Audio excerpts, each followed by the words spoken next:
그래도 가뿐하게 월요일장은 일단 장 출발은 강한 모습으로 출발이 됐는데요. 이 가운데 어떤 종목을 좀 눈여겨보면 좋을지 한 분 한 분의 시각 좀 챙겨 듣겠습니다. 김태성 이사님, 초이스 들려주세요. 네, 일단 저는 역설적으로 지금 가장 그동안에 좀 조정이 강했던 섹터를 봐야 되지 않을까라는 이야기를 한번 조심스럽게 드려보도록 하겠는데요. 제가 오늘 일단 말씀드릴 종목은 DY파워라고 하는 종목이다라고 좀 말씀드릴 수 있을 것 같습니다.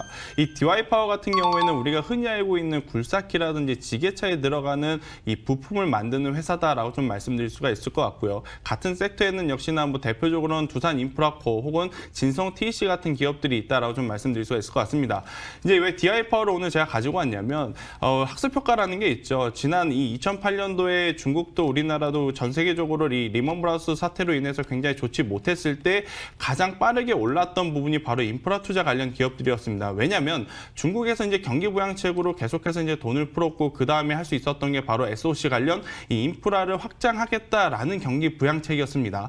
그렇다라고 한다면 지금 이렇게 글로벌 시장이 지금 강한 조정을 받고 있는 상황에서 중국도 미국도 다시 한번 이 인프라 투자에 대한 경기 부양책 카드를 한 번 더 쓸 가능성이 굉장히 높은 상황이다라고 좀 말씀드릴 수가 있을 것 같은데 지금 그 중에서도 이제 제가 말씀드렸던 두산인프라코, 진성TEC, DY파워 중에 왜 DY파워를 제가 오늘 가지고 왔냐면 그 셋 중에서 가장 탄력적으로 움직이기 때문에 좀 가져왔다라고 말씀드릴 수가 있을 것 같습니다. 최근에 이제 지수가 바닥권 대비 지금 많이 올라오고 있죠. 많이 올라오고 있는데 시총 상위 상단 종목들 같은 경우에는 상승폭이 대체적으로 2에서 3%인 반면에 중소형주 같은 경우에는 많게는 15%, 20%까지도 가기 때문에 지금은 조금은 가벼운 중소형 기업 위주로 포트폴리오를 짜는 게 어떨까라는 이야기를 좀 드려보겠고요. DY파워 같은 경우에는 저는 현재가 기준으로 접근해도 굉장히 좋다라는 말씀 드리면서 목표가는 10,000원을 제시해 드리고요. 손절가는 지난 저점이라고 할 수 있는 이 5,000원 가격대가 깨지게 되면 그때는 좀 손절을 하고 다시 진입을 해야 된다라는 이야기 한번 드려보도록 하겠습니다. 오늘까지 10거래일 연속에 빨간불이 들어와 있긴 한데요. 지금 구간도 괜찮다라는 말씀,